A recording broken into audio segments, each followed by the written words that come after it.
Good afternoon, Patriots. Welcome to Liberty's Cage, a justice reform podcast. I am filling in for a quick second for my friends Shane Jenkins and Sarah Maccabee as they are in the studio right now working on a very special project. So while they're doing that, we're going to bring to you an event that we had here at the America First Warehouse back in late July with Jenny Cudd and Gary McBride for it's the J6 Road Home, now known as Road Home Ministries. It's powerful what they're doing for the J6ers and the help they're doing in Texas. So please stay tuned and enjoy this special episode, and tune in next week, same time, 4 p.m. to catch Sarah and Shane for a new episode of Liberty's Cage. Enjoy the show, everybody. Thank you for tuning in. Have a great day. Have a seat. What a night we have ahead of ourselves. We're going to start with the J6 anthem. If anybody understands what the J6 anthem is, it is a song that was sung by the J6 prisoners in Washington, D.C. Gulag. I know my friend Shane Jenkins was part of it. And the gentleman that just passed, we lost, what's his name, Gary? Bart Lively. Shively, I'm sorry. He was a Marine too, I believe. Right, so here's a gentleman that served the country, loved the country, went to J6 and was put into jail. I know they weren't treated right in jail. Every week we do a podcast here, Liberty's Cage, Prison Reform, with Shane Jenkins, who was in the West Tower when Roseanne Baldwin was beat to death, right next to our friend Tommy Tatum, who's over here. We have a few Texans in the house. Anybody from Texas? Here we go. This is our Please Stand for Justice for All. It's our national anthem sung by the prisoners and Donald Trump.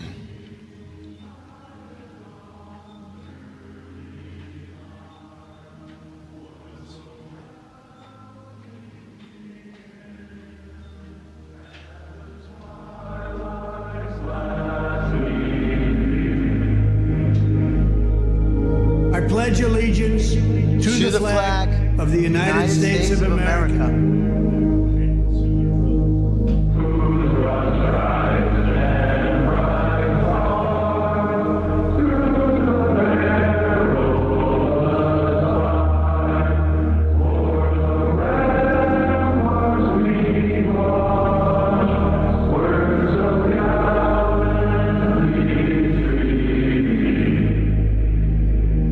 And to the republic for which it stands,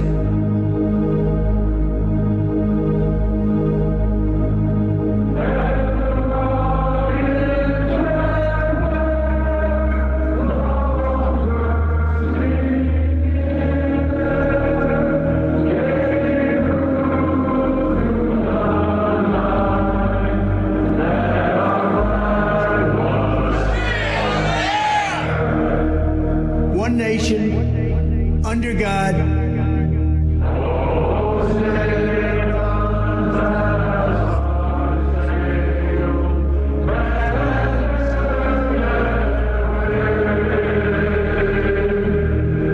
indivisible, with liberty and justice for all.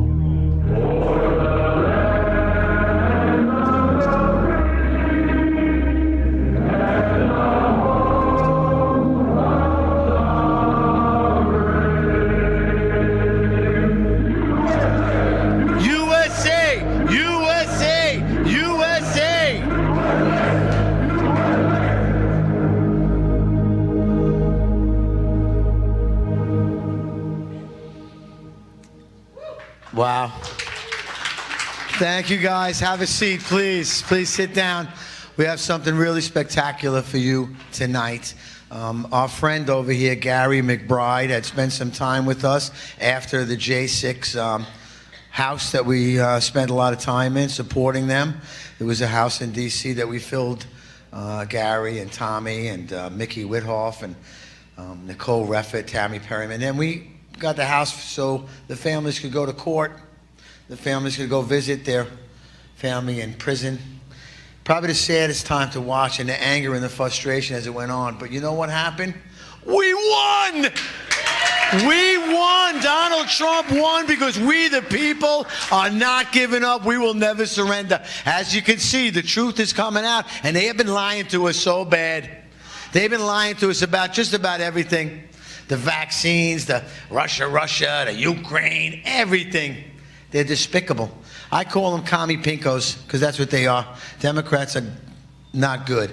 But I want to be really good to everybody, let you know that God is here in my warehouse. You see him over there on the cross. I come in every morning and I say, Lord, what is your will? What do you need me to do? Today he said, have a great day with Jenny Cudd and the J6 Ministries. Here she is. Come on out, Jen. Oh, you have that one there. Let me make sure this is good. It is. Are we on? We are on. Hi, y'all. My name's Jenny. I'm from Texas.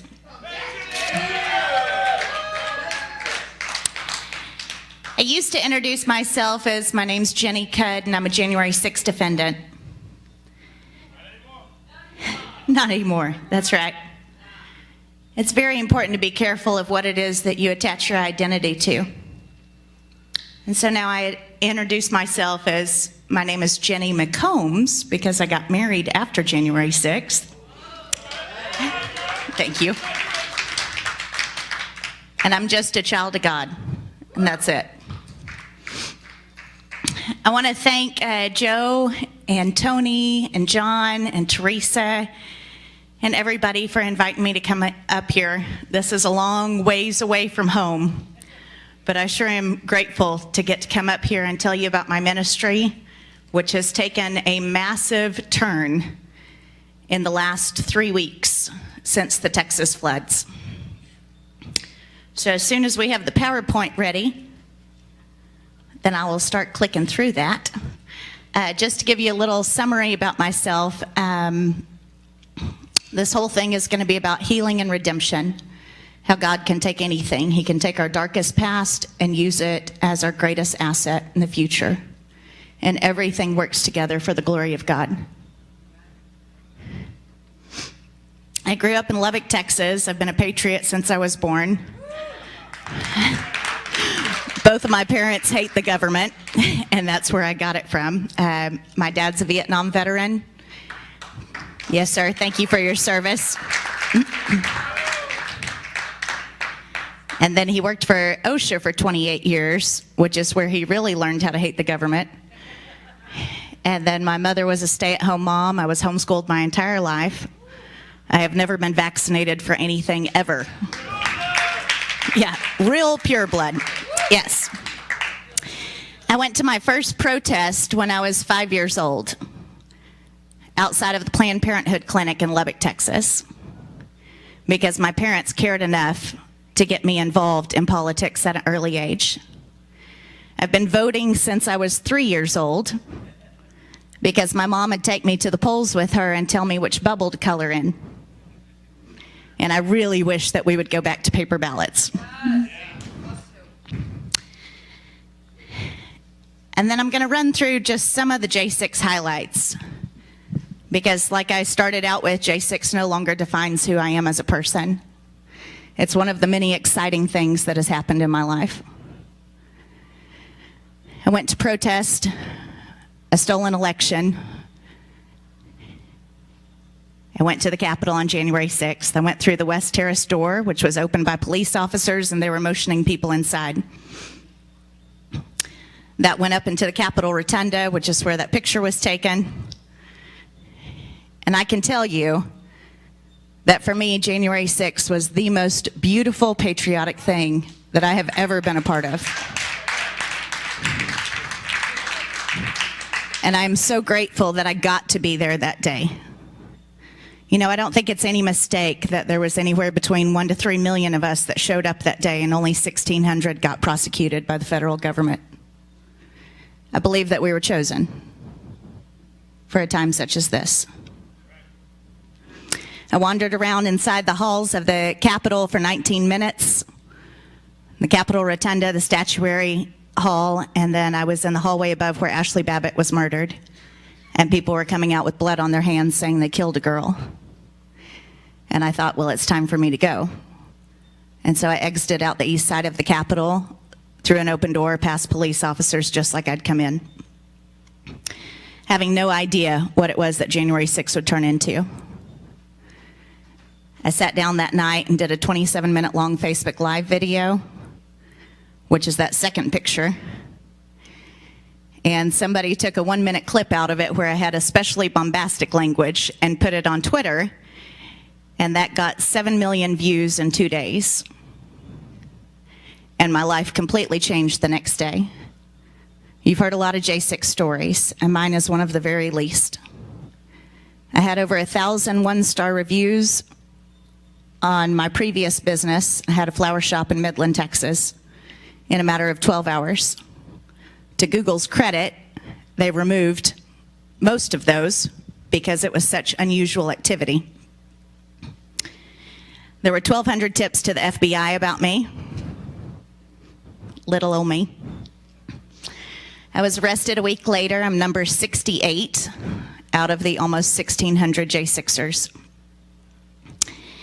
And when the Midland Police Department came to pick me up at my flower shop, they sent 8 police officers in full tactical gear carrying long arms and 2 attack dogs to get little old me.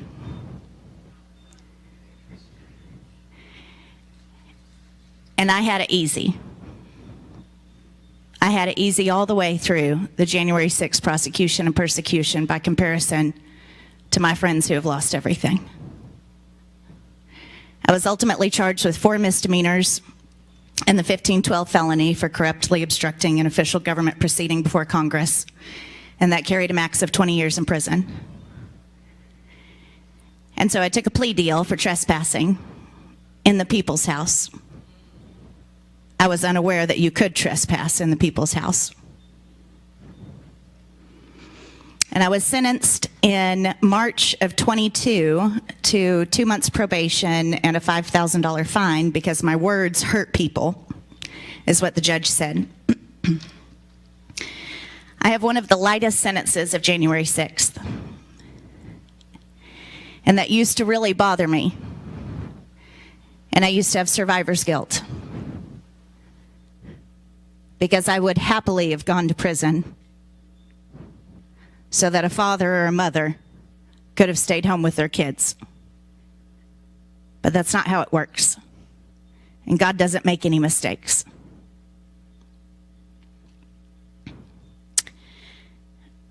All of the same usual as everybody else, cancel culture, all of the companies that canceled me. And again, I had it very easy by comparison. I started speaking publicly in January of 22, going to talk to any little patriot group or conservative group that would have me, and telling the stories of the other J6ers, of the 4 that died, and those who couldn't speak for themselves because their case was active and it wasn't safe for them to talk. And I traveled all over the country doing that up until my new life started, I suppose. Raising money for different organizations like American Patriot Relief, my friends Mark and Jaleese Middleton, that helped the family so much. And getting people to write letters to the people in prison and put money on their commissary, and all the different organizations. And I absolutely loved it. Because, as you know, it doesn't matter what the cost is to do what is right. It's always worth it, no matter what it is that they take away from you. And I will forever be tied to January 6th and all of my friends.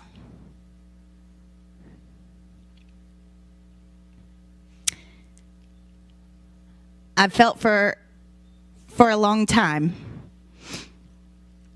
that for some reason I was in a different chapter. A chapter ahead. Not because there's anything special about me, because there's not. But I always felt like I was one step ahead, and I didn't understand why. But with that comes a very strong sense of duty and responsibility.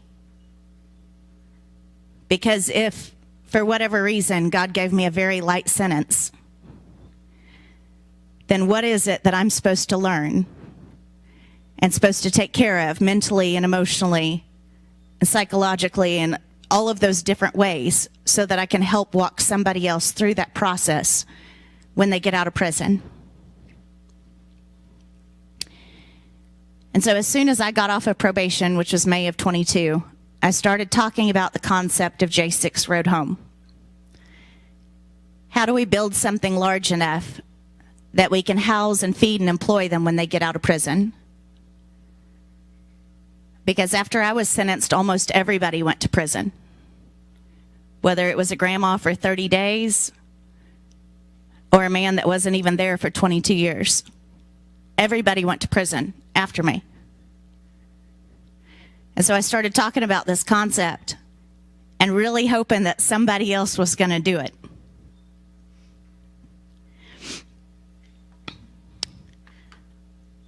My lifelong dream has been to live in Fredericksburg, Texas. I grew up in Lubbock, Texas, which you can see on there. And then I spent the last 15 years in the Midland, Odessa area, which is where I had my flower shop. And I started going to Fredericksburg when I was 8 years old with my mom for my birthday and Mother's Day. Every year we would go for 12 years. And I have always wanted to live there. I've always looked at real estate there. It's magical. When I was a little kid and we would go, that was before, all of the real estate websites and all of that stuff. And so walking up and down Main Street, it's an old German settlement, and they have a lot of the old German traditions. And I would pick up the real estate magazines, and I would circle them, the ones that I wanted, right? Y'all remember magazines and catalogs? It was so much fun. And I'd circle all the ones that I wanted. And then when I grew up and Zillow and Realtor.com became a thing, then I started looking at all of those and sending them to people and all of that. And so fast forward after January 6th, I finally get married again to my wonderful husband, Doug, who is an absolute saint. He's a real cowboy, a real cowboy. And we've been together for about 8 years now. We've been married for almost 3. We got married on Constitution Day in Fredericksburg, never knowing that a year later we were going to wind up moving there. That's how much I love this town. And so in dating Doug, I kept showing him this one place, this one bed and breakfast, and telling him how magical it was. And I'd send him the real estate listing, and he would just ignore me or poo-poo it away, right? Because it was $3 million, right? We didn't have $3 million. I mean, we never had $3 million, but we had no dollars after January 6th, right? And I'd send it to my friends, and I'd try to get them to put together, like, can we do an investment group, and I'll go down and run the place. And nobody would touch it. And so after Doug and I had been married for a year and his youngest son graduated high school and we were finally free to, because we didn't live together either, we were finally free to live in the same town because of, college scholarships, small town stuff, all of that. He looked at me one day and he said, where do you want to live in a year? And I said, at that place in Fredericksburg. And it's called the Full Moon Inn Bed and Breakfast. And I'm going to show you a bunch more pictures of it, but that's a little aerial shot. And I cannot tell you the amount of God business that went into us getting this property. I contacted the realtor, and I said, look, we don't have any money, which apparently everybody says that they're broke, so that doesn't mean anything anymore. I said, we don't have any money, but this is what I want. Like, we've been looking at this. I've been looking at this for 3 years. And if we're supposed to have it, then God's going to have to figure it out. We were not qualified. Not qualified. Let me explain that.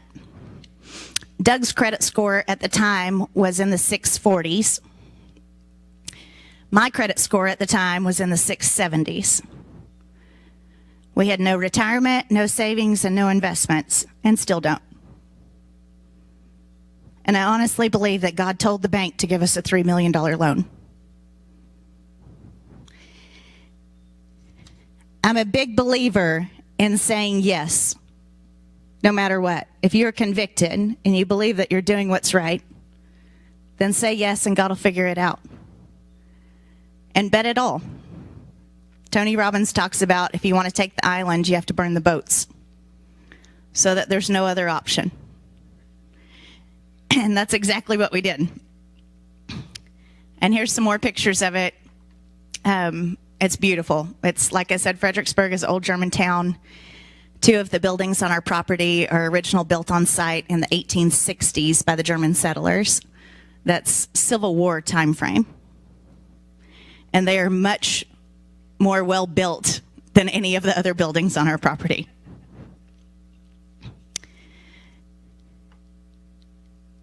And getting to be there, there's a picture of my husband Doug on the day that we closed. And that's me obviously dressed up as the moon, right? Because it's called the Full Moon Inn. Getting to be there, the whole thing is a ministry. How often do you encounter at least 20 people every weekend that you get to have a positive influence on their lives? You know, when I was a child growing up, I wanted to be a famous movie star. And I moved to New York City, and I lived in Hell's Kitchen in 2002 to 2003. I was 18 years old. Homeschooled, right, as naive as they get, and lived by myself in New York. And that didn't work out, and I thought that my life was over. I thought that I'd failed at my life mission. And then when I was 21, I moved to Italy, the country, and lived there for 2 years. I came back home, and I wound up going to school to become a therapist because I care deeply about people, and I want to help people. And it wasn't until almost 2 years ago when Doug and I moved out to the Full Moon Inn that I realized that at the bottom of it, all I've ever wanted to do is have a positive influence on a large amount of people. And I finally get to do that because we're a vacation spot. And whether it's the locals in the area or the people coming to visit us or the people that come to our bar, we have the 1776 bar, which is the most patriotic bar in Texas. And Gary is our second worst bartender. We're very proud of him. My husband is the first worst bartender. And it's like this, but on a much smaller scale. So it's really awesome to get to be here. I told myself as we were going through the process of buying this place that we weren't qualified to buy, right? Because God equips those that he calls. I told myself that once we got there, I would start dealing with my grief and trauma from January 6th. Because as somebody that loves the people, it's really hard to read thousands of comments calling me all the names that all of you have been called as well.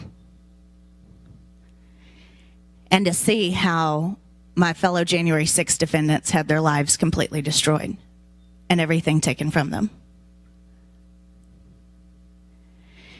And if you don't let it out, it's going to come out somehow.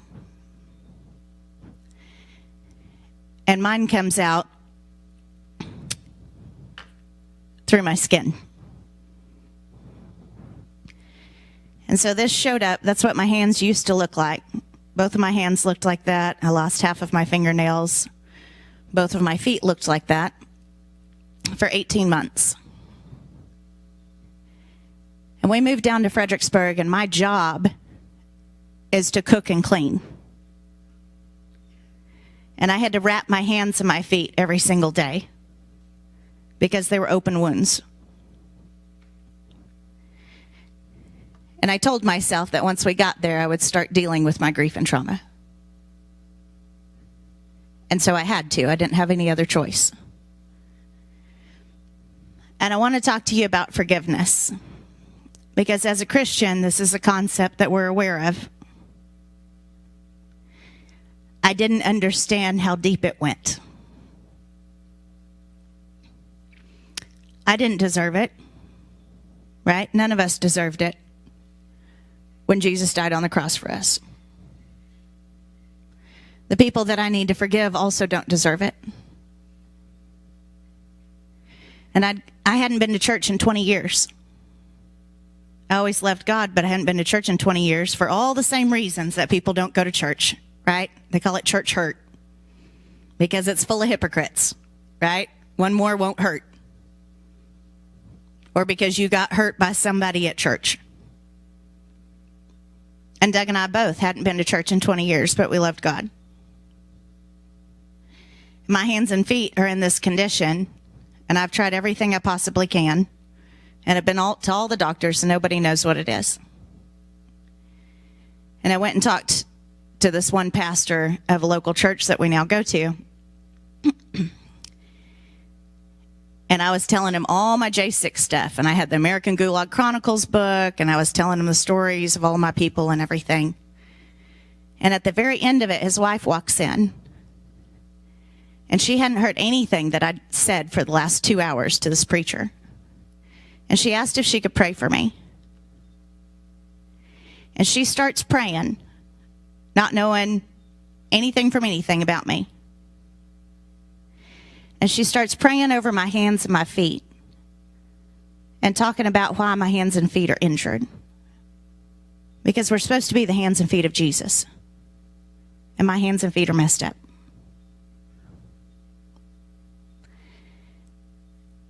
And when she was done praying, I looked up with tears running down my face at her.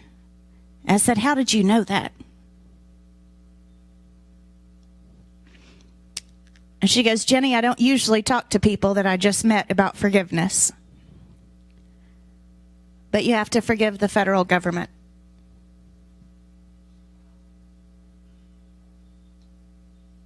That's a big one. It's the biggest one. Because I don't care so much about what the federal government did to me. I care about what they did to everybody else. And it's an entity. It's a power. It's a principality. And I said, okay, I'm willing to do it. And so I got home, and it was one of the nights that a bar was open. And I went to my husband, and I said, I've got to go down to the creek side, and I've got to pray to forgive the federal government. I'll be back whenever I get done. And I did the best that I could at the time. And I've had to go many more times after that. Because as you know, it's not just January 6th that they have done to innocent people. It's many other things. And that preacher's wife told me,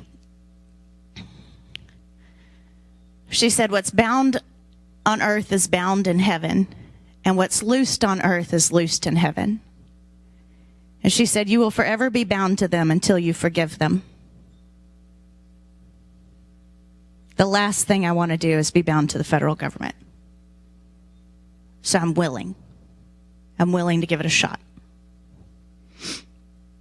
Soon after that, this little chapel is on our place. That's what made me fall in love with it. It's an old German-style chapel. It's solar-powered, and the light comes through the stained glass windows at night. And then the creek side is what made my husband fall in love with the place. And at the bottom of that big giant cross, which I have never seen before or since, is a rug. And there were 3 people that came to do healing and deliverance over me because of my hands and feet. And the main lady, her name is Jocelyn, and she is an immigrant from Venezuela. Harvard actually brought her over here because of her medical research on COPD. And Jocelyn had seen the pictures I posted one time on Facebook of my hands and feet. And she asked if she could come pray over me. And we went down to the creek that day. And those 3 people spent 5 hours doing healing and deliverance over me. And it felt like 30 minutes. And after that was over, it completely changed my life. Because I no longer had the burden of January 6th. For the first time ever, I could speak about it without crying.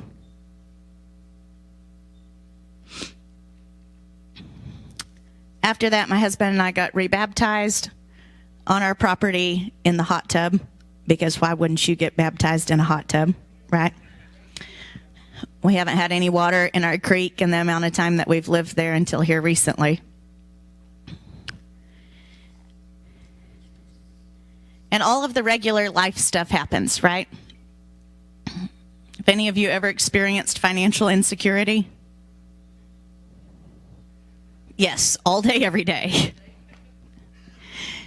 And remember, we weren't qualified financially for this place. And we've got no savings, no retirement, no investments. And last year, when Biden was in control, we had a horrible economy. And so people would come to stay with us for one night for their 40th anniversary, instead of normally it would be at least a weekend or 3 nights or whatever. And so we ran out of money. And I contacted the bank over a year ago asking for more operating capital so that we could continue to operate and pay our bills.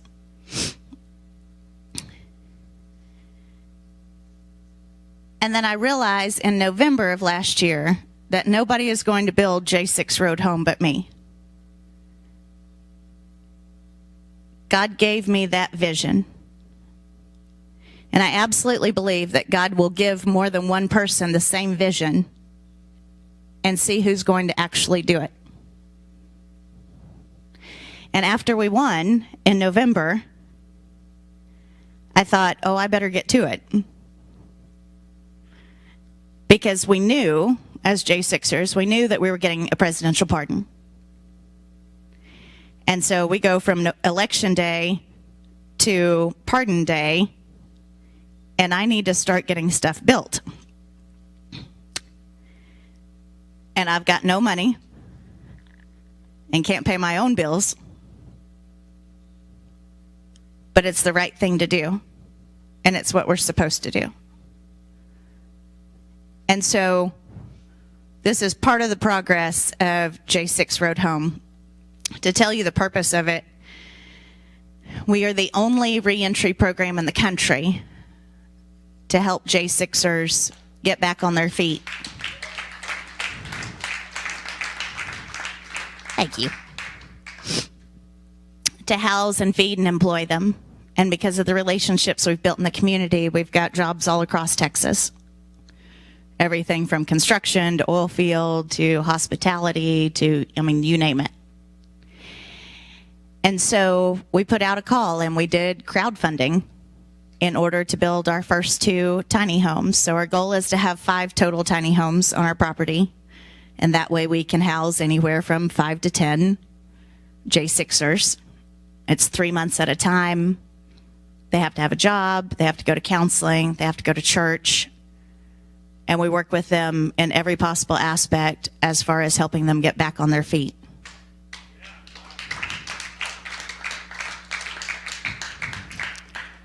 And we have a very peaceful place. We're known as having a peaceful place. It is holy. And I truly believe that.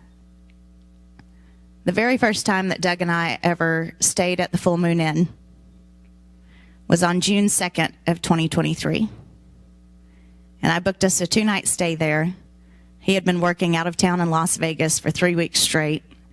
At the time, he was the installation manager for North American projects for the 3rd largest energy company in the world, which was wind and solar and battery and renewables, which we don't believe in.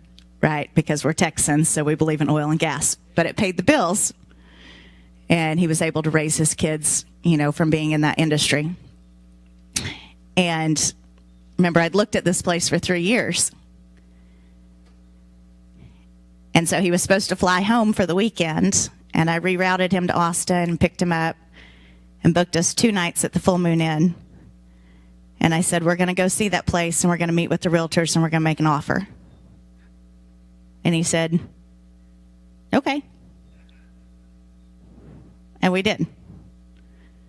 And so when I told him that it was my responsibility to build J6 Road home, knowing full well that I don't know how to do construction, and that he would probably have to do all of it, he said, okay.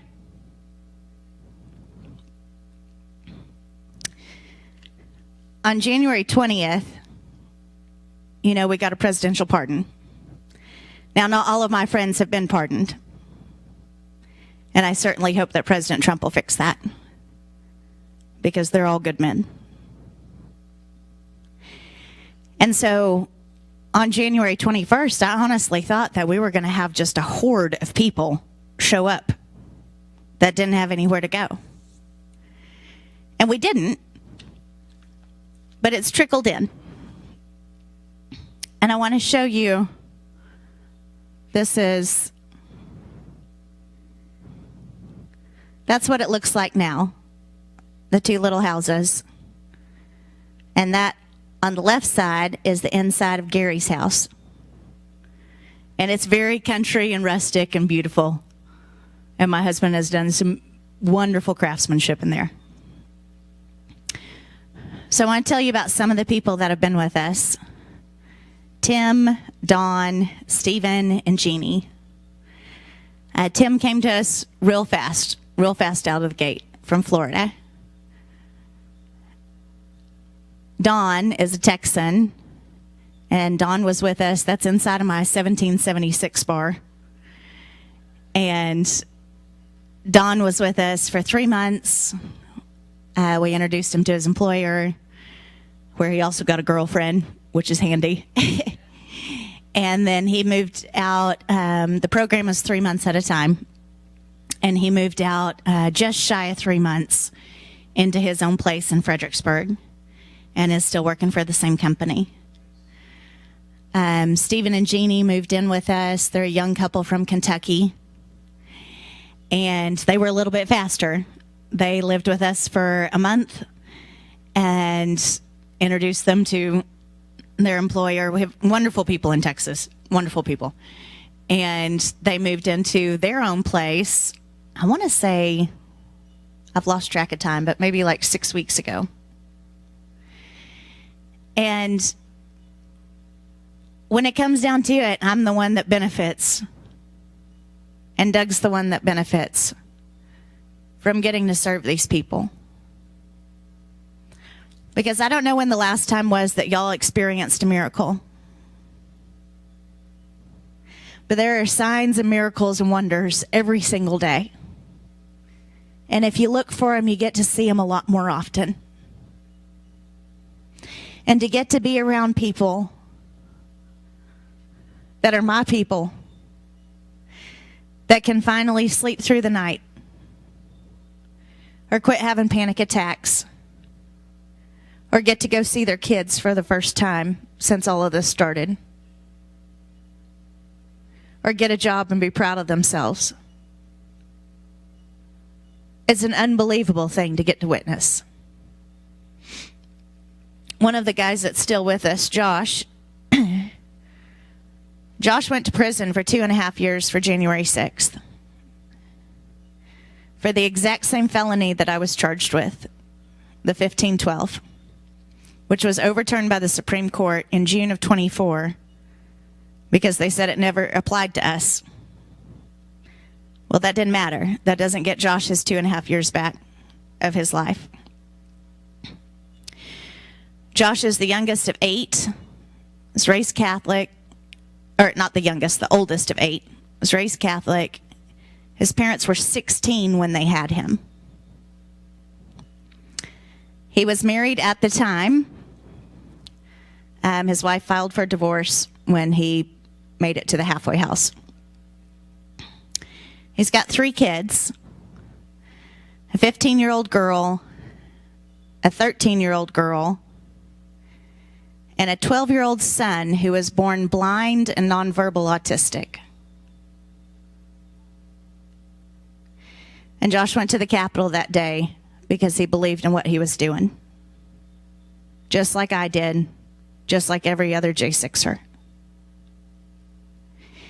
And he contacted me through our website right after the pardons and said, hey, I'm at my parents' place in Las Vegas, Nevada, sleeping on their couch, and I don't want to be on the couch when the trauma hits.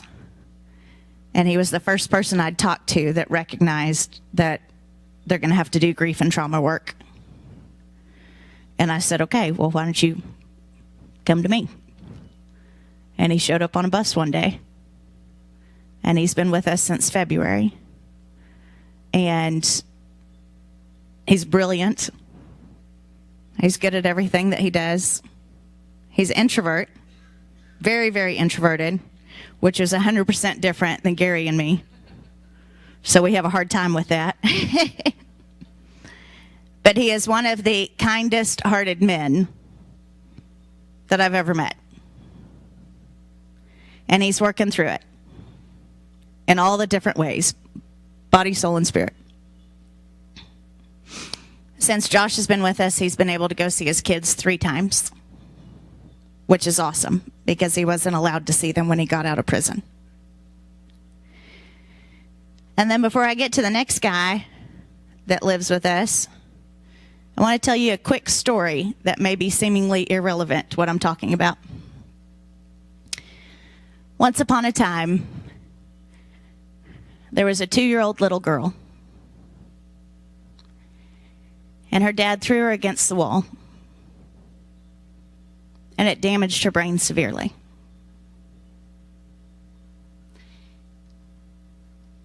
And a 47-year-old woman who was not related to her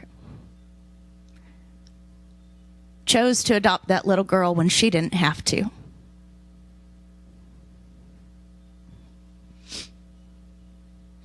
Now, that little girl is 32 years old, and her mom is 77 years old.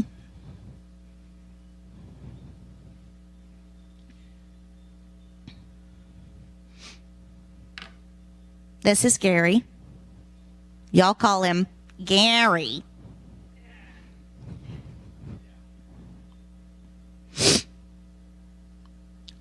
Gary was living up here, as you know. And David Summerall from Stop Hate called me in January before Pardon Day and all of that and said, Gary's not doing good. Can he come live with you? And I met Gary May of 23 at Freedom Corner, back when he looked like a long-haired hippie. And fell in love with him right away because he's got sparkly eyes, and there's not very many people that have sparkly eyes. And when David Summerall called and asked me if Gary could live with me, I thought, well, he's not actually a J6er, right? I knew what Gary had done for us, but he's not actually a J6er, and I thought I was going to get flooded with all these J6ers right after they got out of prison. And so I hem-hawed on it for a minute. And then I called Gary. And the end of it was, I said, come on and God will figure it out.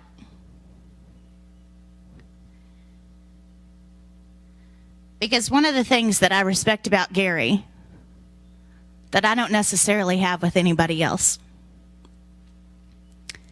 is Gary didn't have to be part of January 6th. He wasn't there that day. He had the skills to do video footage review and gather evidence from that, and stole the 44,000 hours of security camera footage that's never been released to the public.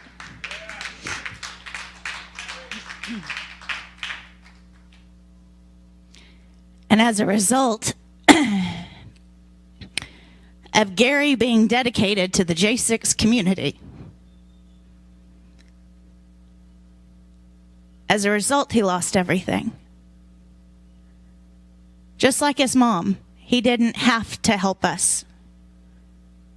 She didn't have to help that little girl. And Gary didn't have to help us. And I will forever respect him and love him for doing that. Now I can't see anything. And God figured it out. And now Gary tells everybody that he's a ranch hand, even though we don't have a ranch. We just have 11 acres. Last year, in 24, the picture on the left, we had our first J6 reunion. And we had 26 people. And of them, only one other person was a J6er besides me.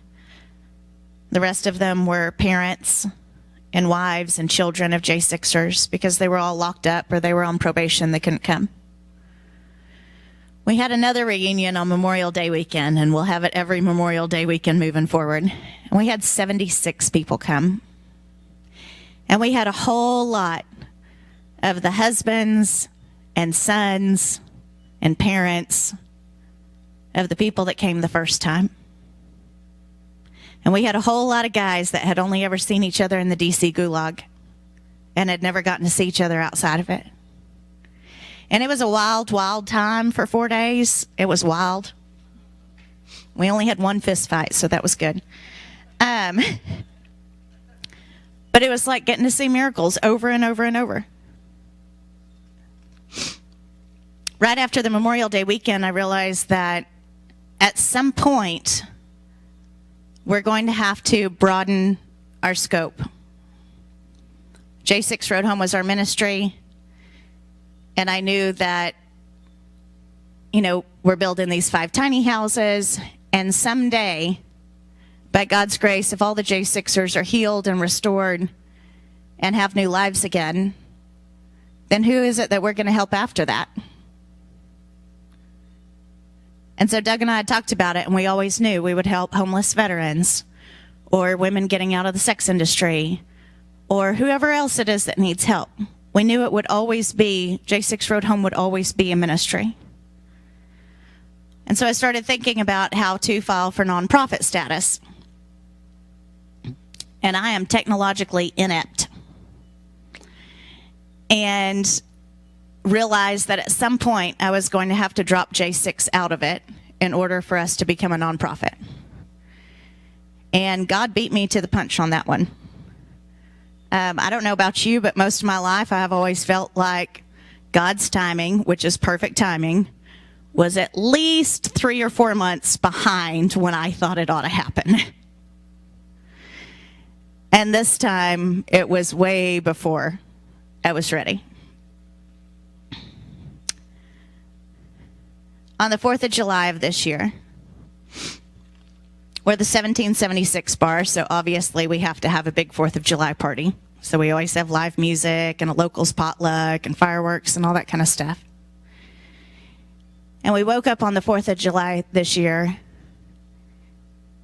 and heard about the Texas floods. Have y'all heard about the Texas floods? It is the worst flash flood to ever happen to Texas and possibly the entire nation. And the 4th of July just didn't feel like it this year. I don't think we even bought fireworks until 8 o'clock at night. There was a darkness over our entire area. My place is 24 miles from the river. And here's a few stats on the Texas floods. 3 trillion gallons of water went into the Guadalupe River. It's the amount of water that the whole country uses in a year. We have limestone underneath, and that doesn't soak up anything, right? So it just turns into giant channels. It's 1.5 months of the water flow at Niagara Falls. How tall is your ceiling, Joe? This is 18 feet? Oh, it seems really big. Sorry. So in the middle of the night, the water rose 30 feet in 45 minutes. There was no possibility of anybody getting out. There is nobody and nothing to blame for the Texas floods. It is a natural disaster. 30 feet, that's almost twice this height in 45 minutes. The area on the Guadalupe River is a big vacation spot, especially 4th of July weekend. People coming in with their RVs and campers and everything. And it's a big spot for Christian children's camps. They're all up and down the river. The 4th of July was a 500-year flood. And like I said, the worst flash flood in known history.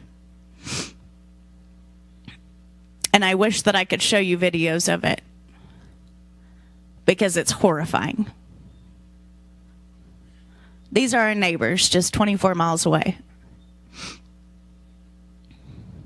And that call went out on the 4th of July across the country. And first responders and search and rescue workers and guys with heavy equipment and excavators and bulldozers and all of that, they just showed up. They got in their vehicles and they came, and they didn't know where to go. But they knew that they had to come and help us. And they had no plans of staying anywhere. Everybody, literally, I'm talking tens of thousands of search and rescue people, were planning on sleeping in their vehicles or on the ground. Hundreds and hundreds of teams of cadaver dogs, of equestrian search and rescue workers. They got the call and they came because it was the right thing to do. They said yes. On July 6th, 2 days after the flood, some of my favorite patriots showed up at my place. Colonel Larry Brock, Lieutenant Colonel Larry Brock, Stuart Rhodes, and Richard Big O Barnett. And same thing. They knew that they had to come and help. And so they just showed up. Big O called me. He lives in Arkansas. And I went to his sentencing hearing. And he called me and he goes, "Jenny, I don't know where to go or anything, so I'm just going to head to you and then we'll figure it out." And it was so nice to have them there. And there were so many other J6ers that showed up to help as well. Here's some more pictures of the wreckage. When you have water that goes 60 feet in the air, in some places where it crested, we literally still to this day have entire RVs, fifth wheels, and vehicles that are buried under 20 or 30 feet of earth. And we'll never find everybody. I don't care what you hear in the news. It was the greatest response. And all of these different search and rescue guys, I mean, I'm talking like national and international disaster relief teams from Heal Corp and Disaster Relief USA and Operation Airdrop and the Cajun Navy and the Rancher Navy, and like huge guys that do this for a living. And every single one of them said they have never seen the response that Texas gave. Because Texas will take care of Texas. And one of the reasons why it was especially terrible is because of those Christian children's camps that were up and down the Guadalupe River. And almost immediately, it came out that there were 27 little girls that were missing just from one camp. The death toll is way over, well, the real death toll is at least 300. All of those little girls died in the middle of the night while they were at church camp.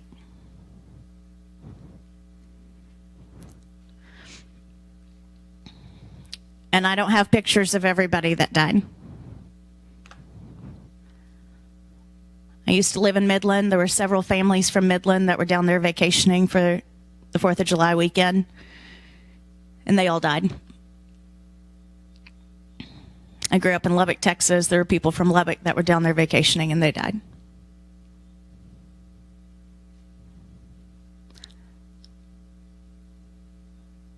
It's at least 100 children, small children.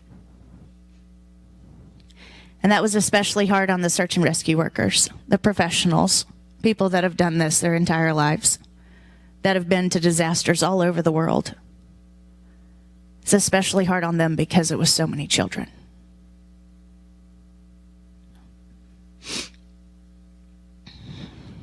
On July 5th, the day after the flood at 9 a.m., I put this flyer out on Facebook and said that we can house at least 20 search and rescue workers, first responders, or victims for free for several weeks. I have 8 suites that I rent out, and we can max capacity sleep 24, 25. And immediately, I got a call from HEAL Corp, which is the International Disaster Relief Company. And they said, we need all of your spots. What would you do? Because the first thing I thought was, well, I'm not going to turn anybody away. If one company needs all of my spots, then there's a huge need for this. And so I went back on Facebook and I started asking other B&Bs and hotels and private owners that might have an RV in the driveway that they don't use, or a tiny house that they rent out, or whatever, and started asking other people in our communities if they would be willing to donate their lodging to search and rescue workers. And they did. And as a result of the generosity of strangers towards other strangers that they're never going to meet, in 2 weeks, we were able to coordinate free housing for 750 search and rescue workers in the area. That's a big deal.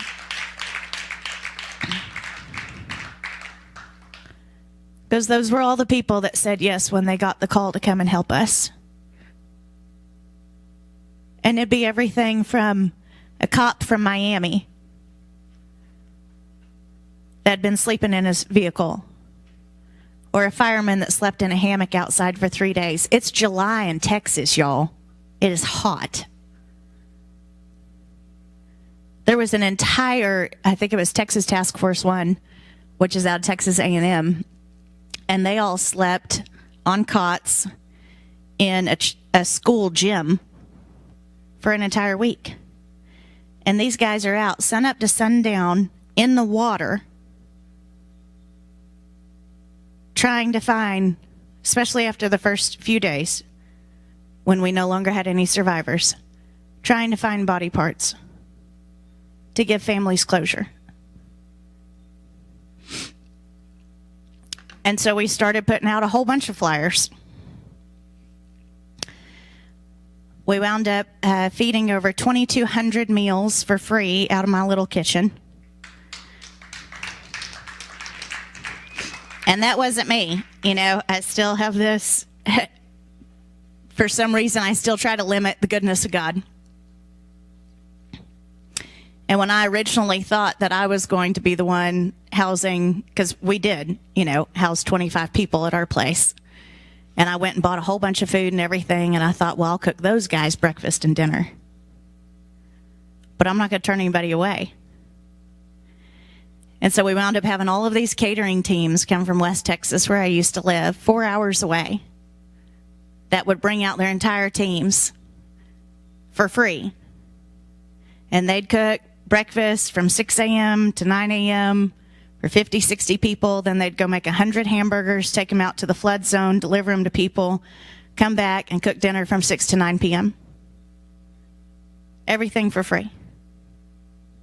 And then all the other little places around the flood zone, especially down in the Kerrville area, they started receiving so many donations that they had to stop, right? Everybody has acres of water. And so they started saying, we're not accepting any more donations. Well, I have this habit of saying yes, and that God will figure it out. And so I started telling everybody to bring them to us, because the reality is when something terrible happens, and I've seen this with January 6th over and over and over, when we're in the news, people care about us, right? The anniversary of January 6th, or when we got pardoned on January 20th. And as soon as we fall out of the news cycle, nobody cares anymore. And the same thing is going to happen with the flood. We're already out of the news cycle. And so if people want to give, you should accept it. And so we turned into a refugee camp, a soup kitchen, and a distribution center. And my poor husband is also an introvert, and I just invited the entire planet to our house. And one of the coolest things that has ever happened to me is a company called Operation Airdrop called and said, hey, we've got all of these pallets of everything. Do you want them? Because everybody in Kerrville is saying no. And I said, oh, absolutely. And so they started figuring out what all was going to me. And then they called back and they said, well, the National Guard wants to bring you a Chinook helicopter. It wound up being 2 Chinooks full of palletized supplies. Can we land on your property? And it's the only time that I thought, damn, we've got too many trees. I said, you can't land here. I'll figure it out. So I called a winery down the street, because we're like the Texas Wine Trail area. And the winery's like, oh, absolutely. Well, they wound up landing at the Fredericksburg Airport, which was fine. And we got to run out there with a whole bunch of trucks and trailers and everything, get all these pallets off that. How cool is that? The National Guard. Come on. Oh, it was so cool. And then the picture on the right, that is a giant food bank out of Burleson, Texas, which is probably at least 4 hours away from us. And it's from the Open Door Church. And I happen to know the pastor there. And he sent us almost immediately 17,000 pounds of food. And then he also sent us 90 chainsaws. 90. That's 3 pallets of chainsaws. And on Tuesday, he's sending us a brand new skid steer. And has just helped out immensely. And so we set up underneath our pavilion all of these supplies. I mean, we had chainsaws, shovels, pickaxes. If I put it out there on Facebook that we needed socks, because they're in the water, right? The search and rescue guys. And so their socks are constantly wet. And I'd put it out that we needed socks. We still have at least 1,000 pairs of socks. And that's awesome, because somebody's going to need them, right? These are some of the catering teams that came out of West Texas in order to help us. Every one of these got to our kitchen at 4 a.m. to have breakfast ready at 6 a.m. Did that, started making lunch, took it out to the flood zone, which is horrifying, and then came back and did dinner. Every single one of them, for days and days and days. The amount of donations that we got, and I'm just a little B&B, right? And I had a very specific ministry before this. We had a group of children from a Christian school many hours away that took brown paper bags and drew on them Bible verses and everything on the outside. And then they'd fill them with toiletries, toothpaste and toothbrush and deodorant and everything, so that we could give those out to the victims. We'd have people send us through Amazon 1 pair of socks. Those were my favorite because it reminds me of the Bible story where the widow gave everything that she had at the church, and God could magnify it so much more than somebody who had so much.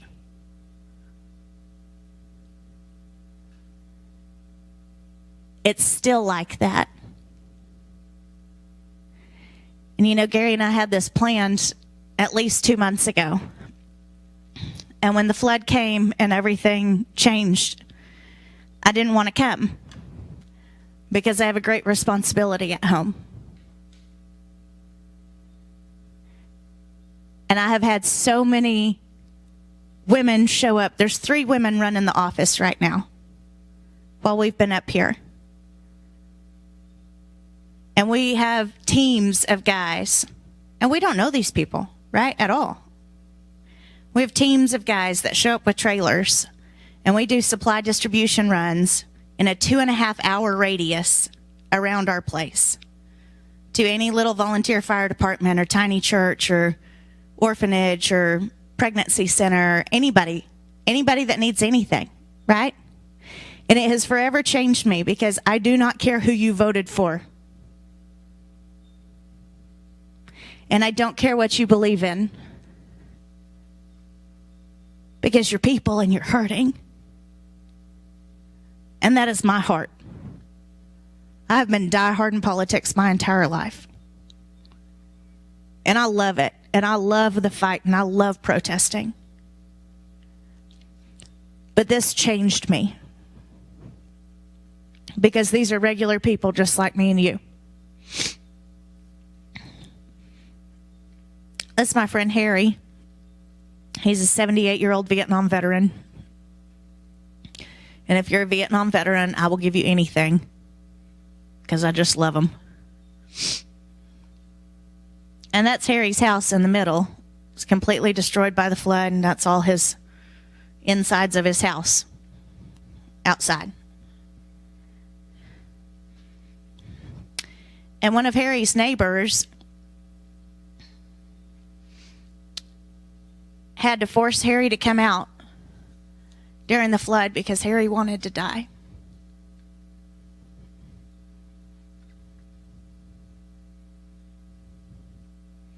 He doesn't want to rebuild again. He's tired. And he just lost everything. Somebody else gave him that RV. And unfortunately, that RV is parked where he can see. That's his view, is all that mess. And he's never lived in an RV, and he's 78, and he's got leukemia. And so somebody told us about Harry. And so my husband has gone 3 or 4 times to help him get set up, to dig out water lines, to figure out how to get water and septic and electric and everything moved over closer to the RV. And Harry lives 2 hours away from us. And it's an enormous blessing to Doug to get to do that. We currently have at our place, Kimberly and Michael are a young couple that are staying in one of our rooms and have been with us for at least over 2 weeks now, because it's been 3 weeks, it's been 22 days since the flood. And they were living in an RV full time, and their RV went down the river.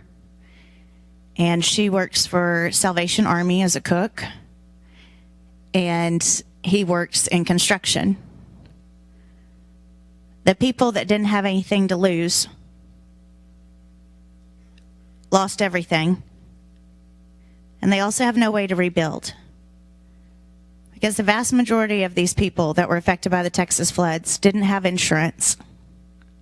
Or if they did have insurance, they sure didn't have flood insurance. And so there's not going to be any money coming in to help them have a new home. And Kimberly and Michael leave our place at 6 a.m. to drive back to Kerrville, which is 45 minutes away, to work all day long. And then they go and help all of their friends that lost everything. And then they come back to us at maybe 9 or 9:30 at night.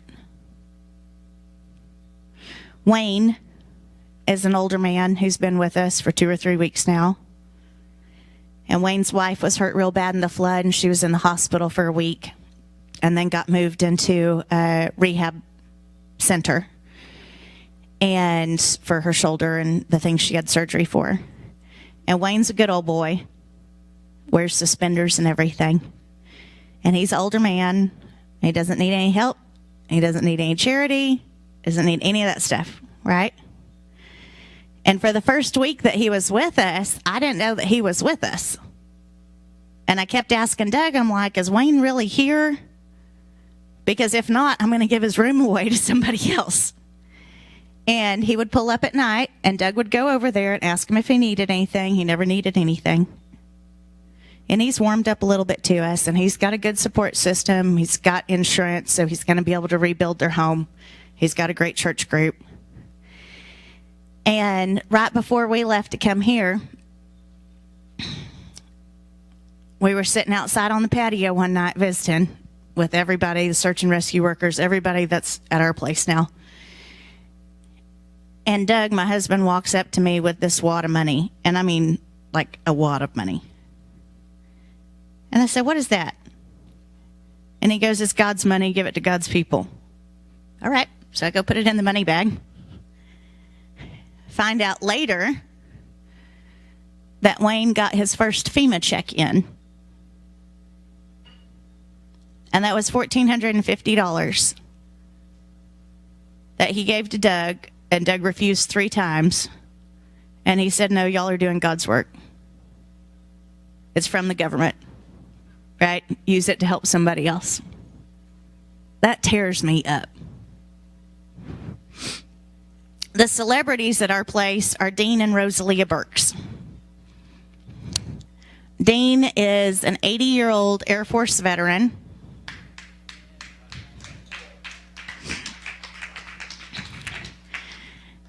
And they had lived in an RV full-time for the last 10 years. It was parked on the Guadalupe. And they're tiny people. They're like maybe 5 feet tall. And Rosalia has, you could see it in the middle, these last 2 pictures, that brace on her arm. So the water comes up to their necks. It's the middle of the night, right? 2 a.m., 3 a.m. Comes up to the middle of their necks, and they're these tiny little 5 feet tall people. And he grabs onto her arm so hard that he hurt her. And they had to walk through water up to their necks for 150 yards to get out. And everything they had was destroyed. And somebody told us about them. And so we put them up in a hotel for a couple weeks, which is where they're still at. And my 72-year-old friend in Fredericksburg gave us this giant, gorgeous 5th wheel that is a whole entire house. And we're giving it to Dean and Rosalia.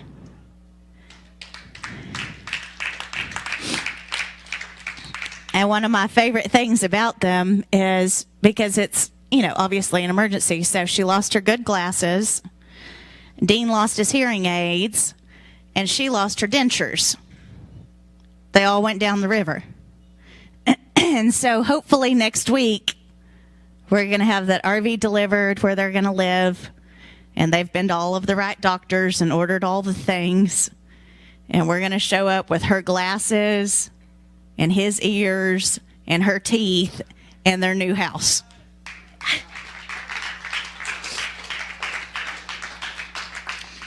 And they're just celebrities now. It cracks me up. We have so many people that have come through. We have so many people that we've had three or 4 RVs completely donated to us. And keep in mind that up until a week ago when we filed to become a nonprofit, that's just somebody handing over like up to a $75,000 toy, right? In some cases, recreational vehicle, right? With no tax deduction or anything like that.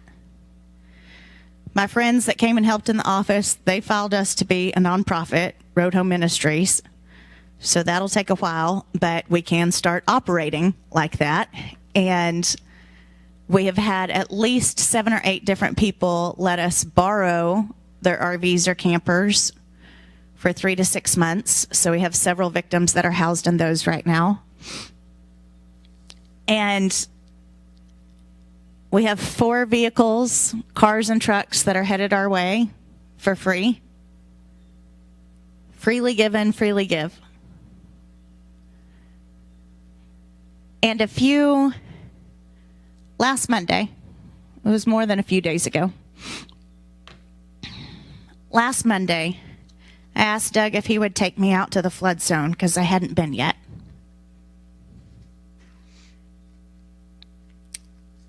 And now that we have moved from the search and recovery efforts, which were so crazy and chaotic, and please pray for those people,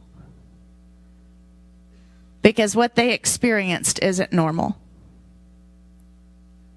We had a team of equestrian search and rescue girls. There was 2 girls and 1 guy.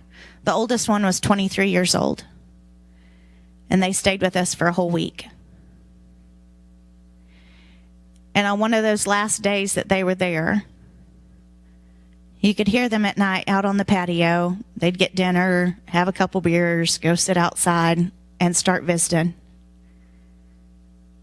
talking about the bodies that they found. And their babies, right? 23 years old is the oldest one. And they're finding other babies.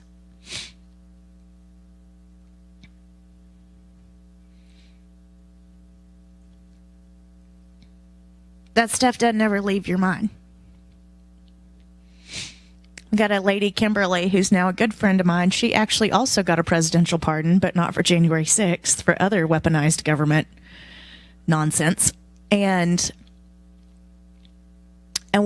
she's a professional disaster worker. Tough as nails. And that last day she stayed with us, she said that she found the top of a child's skull while she was out working that day.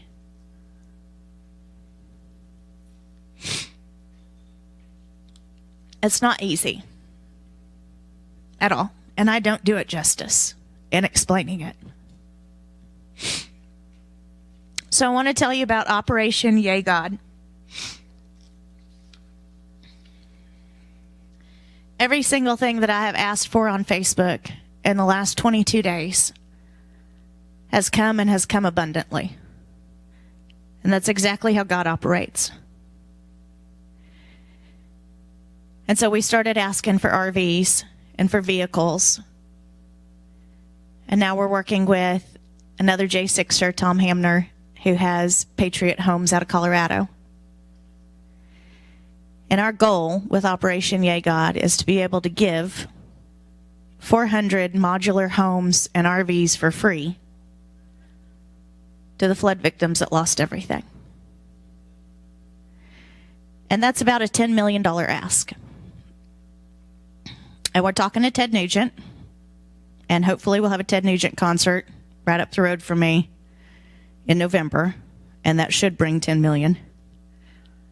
But if it doesn't, right? Either way, it doesn't matter, right? I've said through this entire thing, God doesn't run out of money. He doesn't run out of housing. He doesn't run out of volunteers, right? God doesn't run out of patriots. He doesn't run out of activists. He doesn't run out of people that are constantly working to improve their land. And so even though that 10 million isn't here yet, it's coming. And so now I'm looking for a $10 million match. And you might think I'm insane, but that is how big I believe God is. Because why would we not give 800 homes for free?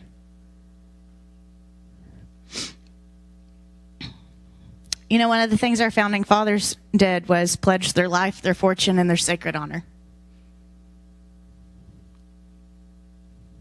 And that's something that I try to live up to all the time.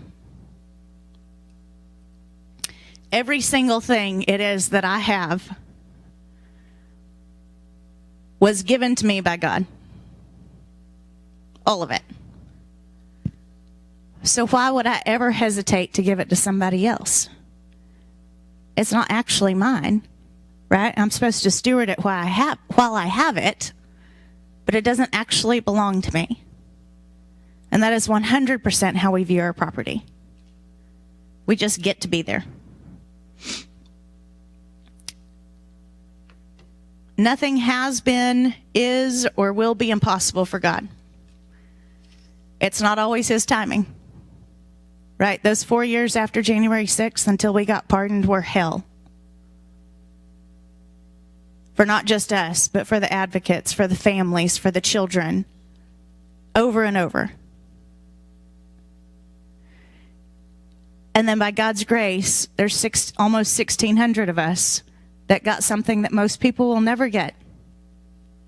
Right? We're not rapists or murderers or anything like that Biden pardoned. We're just patriots. That's a miracle. And it's so easy to forget that because we keep living our lives every day. Why would God not provide? The only small thing in the equation is me. The need is massive, and God is much bigger. And so I'm tickled pink to be able to say that we are now officially Road Home Ministries out of Texas.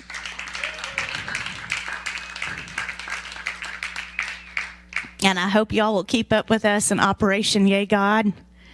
And all I know is be real careful when you say, "Here I am, Lord, send me." Thank you.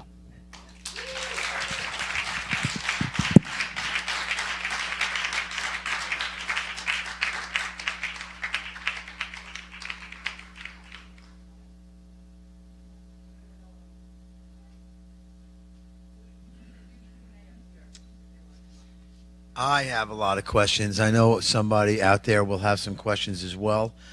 So if you want to come up here, we can. It is live, so we'll come up on the. All right. Does anybody have any questions that they would like to ask Jenny or Gary? Anybody? Gary, come on over here. I totally have more. Because I have a question for Gary. This was your tiny house for a long time. Now you live in a real tiny house because I saw the room. I've got AC. Yeah, is that what they have in Texas? January 6th brought a lot of people together. And I am just completely blown away, Jenny, that it was only a few weeks ago that July 4th was here. And when I heard that they weren't coming because of the flood, or they possibly wouldn't be coming because of the flood, I didn't react other than I hope things are okay. I don't know where you were in there. Was the houses wiped out, or where was this Gary floating down the river? Is he all right? He was. He let me know, and then he also called me and texted us and said that you are being so open and following God's word to your home. And yes, it was designed, I see, for the January 6th. And our friends that lost everything in January 6th, but now it is way more. The Road Home Ministries that it has evolved in is complete miracle. I mean, I can see that from where I'm at. To think that Jenny was going to come here and we were going to help our January 6th friends that were persecuted, prosecuted, lives destroyed, but it's way bigger than that. And her ask for $10 million is large in our minds. We don't live in that world at all.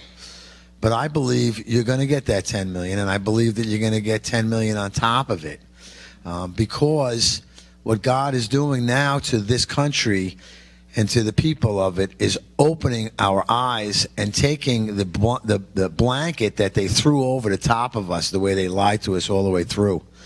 And if you're around tomorrow afternoon, we will be showing a great documentary that basically will expose all of that. America in the Dark by Chris Carter, who happens to be right over here. Thank you, Chris. I look in the crowd and I see another great patriot, Jamie Crow. She's live streaming over there. Jamie Crow has been down on the corner a lot, right? Oh, yeah. And I have a beautiful blanket in my office that Jamie made for me, and I use it a lot, and there's a picture of me with it wrapped in me. I just, and this is her shirt, too, she gave me, too, right? She shows up at it anyway. I don't know how she gets around it. She does it. She does it from the power of God. It's amazing.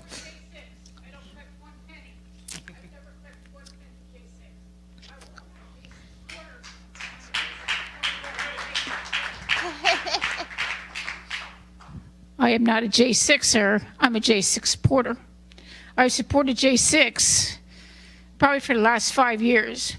When somebody said, come to Washington, D.C. and support Mickey Wyhoff, which is Mama Mickey to me. Mama Mickey, she's a godsend. She supported all of J6 through this horrible, horrible thing that has happened. And then when I went to President Trump 2 years ago on Labor Day, I saw him at Bedminster, and there's a J6 flag over there that's hanging off the car that I asked, President Trump, please sign the J6 flag for me. He said, anything for you. And I said, what's the one thing you want me to go back, tell J6? And he says to me, tell them everything will be okay. I went back, we went back, David Valentine went back, and he told J6 this, that they were going to get pardoned. And they were like, yeah. You know, that was my wish. And President Trump came through with that. When President Trump makes a promise, he delivers. From day one. And as Mickey, when all these J6ers got pardoned, and we all stood out in front of that jail for hours, you know, because they wouldn't let them out. President Trump signed it, and the jail wouldn't let them out. And we all stood out there, all of us, stood out there and waited for those J6ers to come out. And when they did, you know, I leaned over to Mickey and I says, Mickey, I'm sorry. All these J6ers are getting out of prison, but your daughter's not coming home. So now our mission, my mission, is going to be get Mickey the honor she needs for her daughter, Ashley.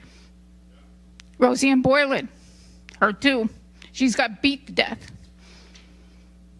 by a cop. And nothing has ever happened to them. They all got promoted. They all got promotions for what they did. My hero. All the J6ers across this country are my hero. They stood up for this country. They are patriots across this country. When they asked to come and support President Trump, they did. They're warriors. We're all warriors. I will fight with President Trump. I've met President Trump. I've gone to 27 rallies. I took that flag to every rally. They would say, Mrs. Crow, put that flag away. We're not going to talk about it. Oh, yes, we are. Oh, yes, we are. So that was in Wildwood last year. I took that flag, and they said, put that flag away. Okay, I'll honor you because I respect the team. The next week, I went to Philadelphia. I call StopHate.com. I said, listen, I need T-shirts made. So I marched down to the rally, and I'm carrying the flag, and I've got 30 shirts in hand that I'm just giving because I'm going to support J6. J6 are my heroes. The next thing was Bart Shively's funeral. Now, remember, for the last 5 years, we've been standing on that corner I've heard voices from all the J6 in the DC Gulag. I don't know who they are, but I know their voices. At the funeral, hey, you're DJ Jerome. I know you because I've heard you down at the corner. Or Shane Jenkins, Peter Steger. I have not met them until the funeral of Bart Shively. Bart Shively, another patriot, a hero. He was denied medical treatment for cancer. He was denied. He sat in solitary confinement, and the guys were telling me he would scream in pain, and they would not do a thing. They didn't give him blankets. They would not give him a pillow. He was a Marine. He fought for our country. They were treated worse than POWs. In this country, in this government, they killed Bart Shively. And I think they should have to pay for that. We can't bring him back. And all the guys that were at that funeral, they've made sure his wishes were met. We went to that funeral. We went to Indiantown Gap in Pennsylvania. Military honors. There was so many people there. And at the end, we sang the national anthem. I asked, could we sing the national anthem at the end? And I know Bart Shively and Ashley heard us sing. And it's been a long road. And me too. I've changed my life to God, and I did this is a mission that's not going to stop, and we're going to stand united. No matter who turns their back on President Trump. I believe in President Trump. I believe in this administration. I believe in all our J6ers. I absolutely adore Joe. Joe's a warrior. He's a warrior of Long Island. This warehouse, when I saw the warehouse, first time I saw this warehouse, I was in awe. I want to see more, Joe. Joe, I got to see more. And and then the gifts started coming, and I was like, "Oh, Joe, you have to have this. You got to have this. You got to have that." And he's never. When I come to the warehouse, I stay here, and at nighttime I just pray. I pray, what a warrior, and I pray for all J6 across the country that we get justice. Money's not going to bring anything back here. They're not going to bring their lives back. I want them all to get better. I want them all to have jobs. And people turn away, or I go somewhere and I'll say, hey, you know about J6. Oh yeah, it's only Ashley Babbitt died that day. No, Ashley Babbitt wasn't the only one that died that day. It changed my life, and I would hope it changes the country. That January 6th will never ever happen again. And there should be a national day for January 6th. I would have to pray that Jamie Crow can forgive the government. I don't think it's going to happen. It can. It can? That's like moving a mountain. God forgave y'all, so you can learn how to forgive the federal government too. You know, It's not Jenny easy. McCud. Back here, we got a few. Previously Cud, now Jenny McCombs. Yeah. Well, we have a veteran over here from Vietnam. Yes, sir. Yeah. Two veterans from Vietnam. Thank you for your service. And you mentioned respect for Vietnam. I'm assuming, and I know because I heard what you said about your dad as a veteran. My dad's a Vietnam vet. My Uncle Joe was also in Vietnam, and I'm a big fan of the Bravo Company of the 101st Airborne, 3rd of the 506, that was in Vietnam and Cambodia. Those are my people. So thank you for your service, and welcome home. Here's your peoples back here. Thank you, Jenny. The First Lady. Got any questions? No questions, just love and respect. Thank you, Jenny. Thank you, Tony, what for you having do. me. And Gary, Thank you for what you do. Yes, Sorry I very didn't let amazing. Gary talk at all, but we call him Waterworks McBride down in Texas. I can believe that one. Hey, over here we got another J6er. He was on the West Wing. Didn't go on the East Side. Like you said, the East Side. He was on the side where Ashley was. No, I was on the west side. West Side. I was on the west terrace. Tommy Was down at the west tunnel. But still, we were like this far apart. It's all West Side, and Yes. the reason people distinguish between the sides is they were completely different worlds. Like Yes. people on the East Side had no idea anything happened until they saw it on TV. And also on the West Side, you could literally have a woman murdered beside you 3 feet away and you not realize it. Right. And I met Tommy the exact same time that I met Gary and Mickey and Nicole and everybody on Freedom Corner in May of 23. And just like Gary, Tommy has done a world of good to help other J6ers and to get the information out there. Thank you, Tommy Tatum. Alba's a friend of ours. She's one of my faith leaders here. And she has something to say. I know it. Well, I have to say, Jenny, you're my new hero. Thank you. I love you. God bless you. That $10 million is coming and more. Yes, ma'am. We call it forth in the name of Jesus. It is coming. And God bless you for the work that you do. And you are an angel on this earth. I love you. You have just inspired me. You're amazing. An Thank amazing woman. God bless you. Thank you, Alba. She's beyond amazing. Hey, I was happened to walking across over here in my VIP couch over here. This is the VIP couch. And Alex over here says she might know Gary McBride. Well, I follow her on Instagram. And You can. Yeah. Gary, here's the one that was looking at you. Here she is. Yeah. And you posted about this event, and I'm like, oh, I'm going to be here this weekend. See him. I flew in from Texas. My family's here. My siblings are here. Who's your family?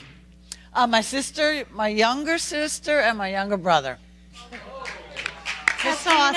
Christina and Greg. 3 Patriots. Yes. Greg was here for the General Flynn event. Anybody here for that too? Yes, I came. That's all. Jenny, you are amazing. Hey, Sue, what's going down? Sue's going to be a new committee man once she sues the GOP, because both Sue and I went out to make a difference. We went out to our neighborhoods, and we wanted to be committee men and women. I know the difference. I know what a woman is. So we had to go out and get 5% of the number of homes that were Republican in there, and it didn't take me long to figure it out that the only homes I was going on was the ones that had the flag outside. Made it real easy for me. I had a couple of bad experiences. One I thought was a friend of mine. I pull in, hey, how you doing? Get off the property. Goes in my van. Huh. Sue, what's going down? Not much. Just trying to do my part, trying to make a difference. Jenny, you're amazing. You really are. I'm speechless. You're such an inspiration. Thank you. We can't thank you enough for everything you do. It's really special. Thank you. Sue's a great patriot. She's very humble, but she's on the front lines. It's not me, it's God. And what you do is just as important. You know, I used to say this all the time to people. God gave all of us the desires of our hearts for a reason and the different things that we're passionate about. Some people are on the front lines fighting for unborn children. Some people are fighting for animals. Some people are fighting against human trafficking. Thank goodness we all have different things that we're passionate about, because it takes every single one of us getting up every single day and going out to build the kingdom of God on earth and to serve his people, which, like it or not, is all of the people, in order for us to actually make a difference. So don't ever let the news get you down or 100 losses get you down, because every single thing that we do matters. And none of it would happen if all of us weren't involved doing something. So thank you, Sue. And every hair in your head has been counted. Over here, hey, did anybody get a hamburger or a hot dog? Well, simplify. Don made that. What do you got, Donald?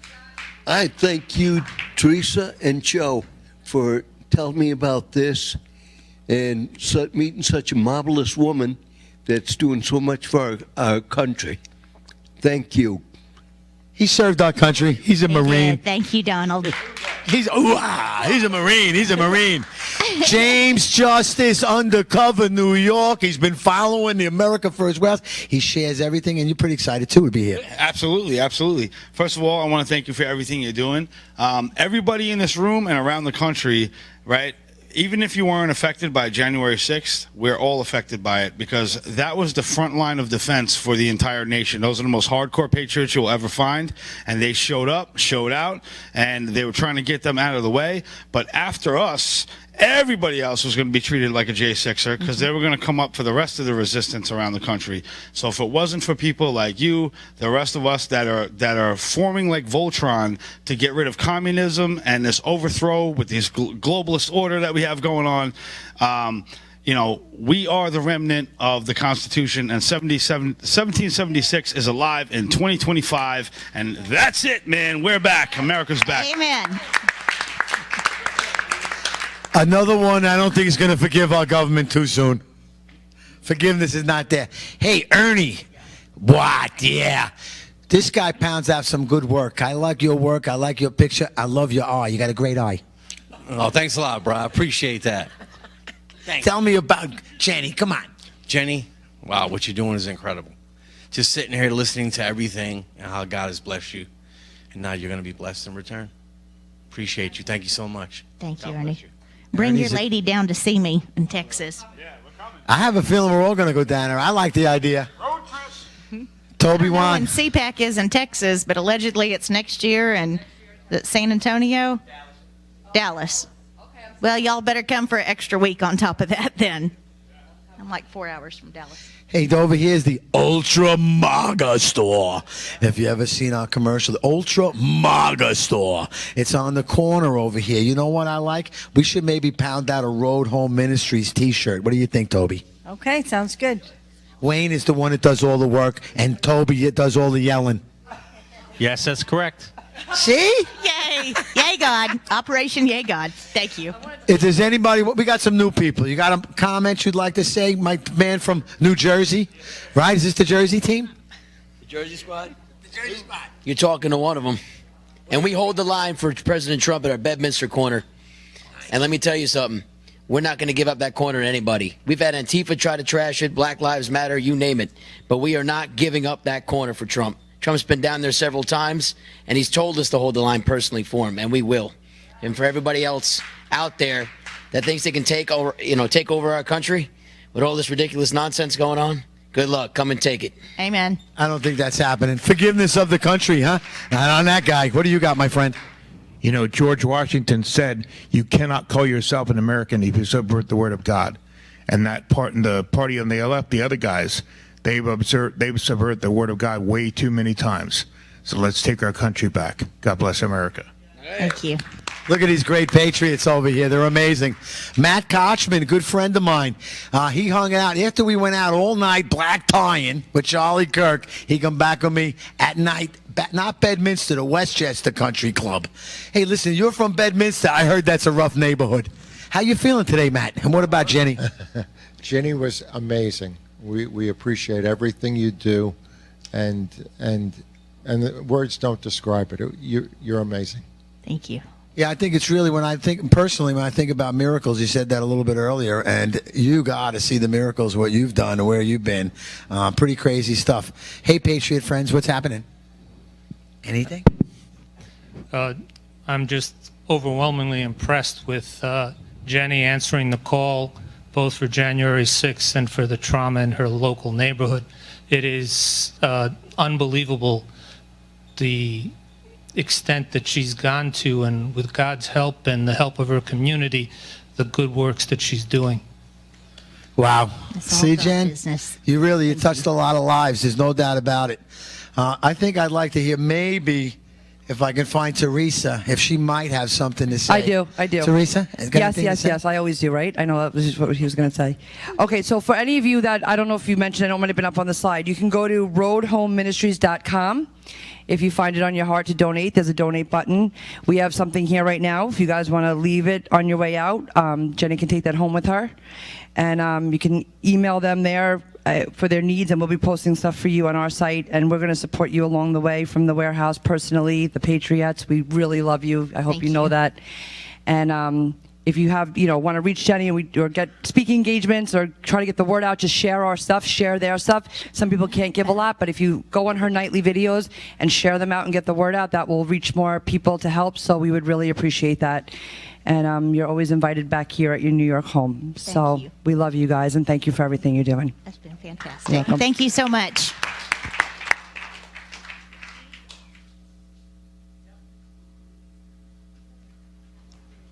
All right, control room, we can put some music on. Everybody, that concludes this. But if you want to hang out for a little bit, say hi to Jenny. We're going to put some music on. And thank you so much for being here, guys. God bless. Oh, sign it. Sign the flag. That's awesome.